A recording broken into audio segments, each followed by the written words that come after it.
Good evening, I'm your host Prasad and you're watching KiniNews. Enough is enough, said Rafizi Ramli as he led 140 PKR divisions nationwide to lodge police reports against Najib Abdul Razak. According to Rafizi, the former premier had been allegedly manipulating the truth over the Sulu Sultanate's claim. Over 100 PKR divisions have lodged police reports against Najib Abdul Razak this morning. They are urging the police to investigate the former premier over his decision to terminate annual payments to the heirs of the Sulu Sultanate. PKR Deputy President Rafizi Ramli, who lodged a police report at the Setiawangsa police station, told reporters that Najib has allegedly manipulated the truth. This is a good point to really start contesting Najib's narrative one by one, because all that he had ever done in the last 4 or 5 years is to rewrite the version of truth. And that version of truth is usually manipulated and it eclipses everything else so that it's being presented in the way of the narrative that he wants. So I think enough is enough. This is a good point.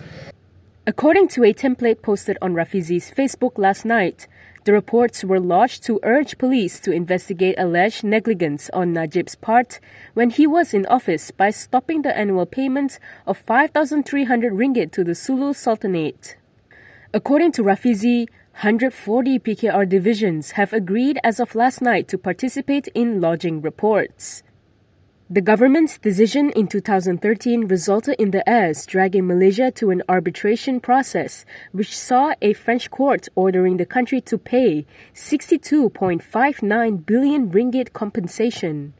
It was learned that PKR Lembah Pantai MP Fahmi Fadzil has also lodged his report at the Pantai police station. Rafizi had, during the recent PKR National Congress, called all party members nationwide to counter Najib M. UMNO's narrative by lodging police reports every time the former premier lies to the public. Yesterday, we witnessed the drama unfold in Parliament after the motion to debate the asset seizure was rejected. Today, Najib has joined the call for the debate to be held, but his focus is slightly different. Najib Abdul Razak has joined calls for the Dewan Rakyat to debate the seizure of Malaysian assets by the alleged descendants of the Sulu Sultanate. However, unlike the opposition MPs, Najib wants the government to explain the 22-month Pakatan Harapan administration's handling of the matter. The Pekat MP today wrote 6 questions on his Facebook regarding Harapan policies. He claimed that the policies would implicate the coalition that was trying to pin the arbitration award on the previous BN administrations or the current government. Here are the 6 questions asked by Najib. When did the Sulu descendants initiate the arbitration process? Did the Harapan cabinet discuss the arbitration process? Why did the Harapan-era Attorney General write a letter to the representatives of the Sulu Sultanate to offer a payment of 48,000 ringgit? Was it true that the Harapan-era cabinet was unaware of the Attorney General's 2019 letter to the Sulu Sultanate? Can the letter be equated to the Johor government's 1953 letter to Singapore over Pulau Batu Putih? Does Harapan support former Premier Dr. Mahathir Mohamad and late Karpal Singh's position that there should be no payments to the Sulu Sultanate? Yesterday, Dewan Rakyat Speaker Azhar Azizan Harun turned down numerous requests from opposition MPs for a debate of the seizure of Petronas assets by the purported heirs of the Sulu Sultanate. Crack House Comedy Club continues to get a beating, this time quite literally, as vandals sprayed red paint and destroyed posters. The Crack House Comedy Club in Taman Tun Dr. Ismail has been vandalized. This comes after the venue was the site of a controversial performance that resulted in arrests for alleged insults towards Islam. The comedy club was believed to have been vandalized last night with red paint splashed on its signboard. The entrance and posters leading up to the venue were also splashed with red paint. Previously, a video of Siti Nur Amira Abdullah, who took off her headscarf and baju kurung on stage at the club, had gone viral on social media. Crack House said it banned the woman and her partner from the venue immediately after her act and proceeded to lodge a police report. DBKL has since suspended the club's license, and today she was arrested by officers from the Federal Territories Islamic Religious Department after she posted bail at the Kuala Lumpur Courts complex in Jalan Duta. Crack House co-founder Riza Van Gazel is also being investigated under the Sedition Act and the Communications and Multimedia Act. The duo behind the Crack House fiasco have posted bail, but Siti Nur Amira's days in detention appear far from over because she was re-arrested by Jawi this morning. Siti Nur Amira Abdullah, who triggered the Crack House Comedy Club crackdown, was released on 20,000 ringgit bail this morning. However, officers from the Federal Territories Islamic Religious Department re-arrested her after she settled posting bail at the Kuala Lumpur Courts complex in Jalan Duta. At least 8 Jawi officers were seen around the woman to arrest her. Her lawyer, Ramesh N.P. Chandran, told the media that the religious officers were arresting his client and seeking to charge her at the Sharia court tomorrow or the day after. Yesterday, it was reported that Siti Nur Amira succeeded in raising sufficient funds via crowdfunding to post a bail in a Kuala Lumpur Sessions Court criminal case. She is accused of causing ill will via open mic routine at the Crack House Comedy Club in Taman Tun Dr. Ismail. However, on July 15th, it was reported that Siti Nur Amira will be charged separately in the Sharia court for allegedly insulting Islam. The MACC's investigating officer today denied in court that the graftbuster abused its power in the probe against former Bersatu youth leader Syed Saddiq. The MACC has rubbished the allegation that its probe against Muar MP Syed Saddiq was a fishing expedition. MACC investigating officer Muhammad Khairi Muhammad Rodi testified before the Kuala Lumpur High Court today that there was no abuse of power in their investigation.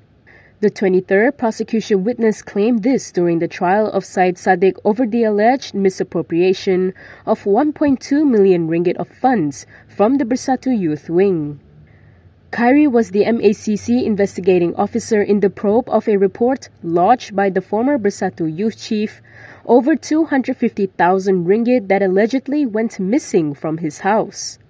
During proceedings before trial judge Asha Abdul Hamid, the witness said he and 5 other MACC officers swooped onto the accused's house between late March and early April 2020 as part of the probe into the purported missing 250,000.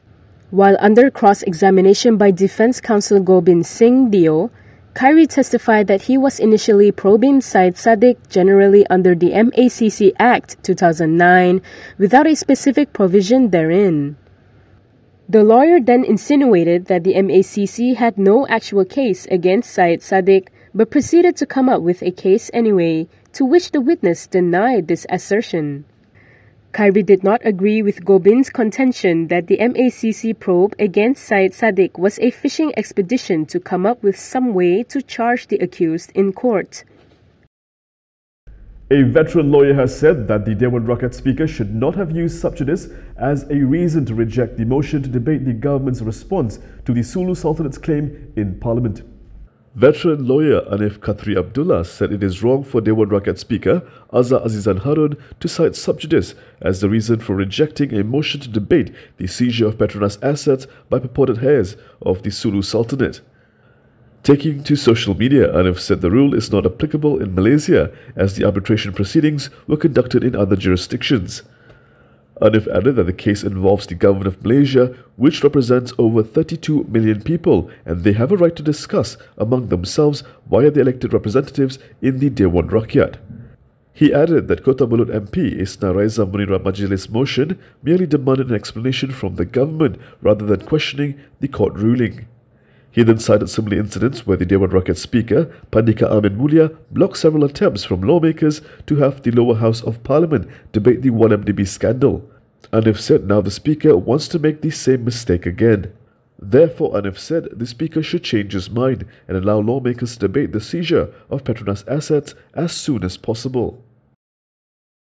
With Indonesia having halted sending its citizens to work in Malaysia, the government will now open recruitment from other countries. The Malaysian government will open up recruitment of migrant workers from 15 countries. The workers will be employed in 3 main economic sectors: construction, manufacturing and service. Home Minister Hamzah Zahruddin made the announcement yesterday. Kita mewakili kerajaan akan sentiasa memastikan pengurusan pekerja asing di Malaysia sentiasa berlandaskan kepada kedaulatan undang-undang negara dan pada masa yang sama menjamin bahawa semua pekerja asing yang berada di Malaysia dilindungi secara saksama mengikuti undang-undang yang ada dalam negara kita. This comes after Indonesia decided to impose a temporary freeze on its workers entering Malaysia. Indonesia alleged breach of terms in the recent signed Domestic Worker Memorandum of Understanding between the two countries. Hamzah was speaking at a joint press conference with Human Resources Minister M. Saravanan after a joint committee meeting on migrant management. According to the Home Ministry website, the migrant worker source countries include Cambodia, Bangladesh, India, Indonesia, Kazakhstan, Laos, Myanmar, Nepal, Pakistan, Philippines, Thailand, Turkmenistan and Uzbekistan. The committee also approved a proposal by the Construction Labour Exchange Centre, Berhad, to fully manage the entry of foreign workers into its sector for the recruitment of more than 100 workers.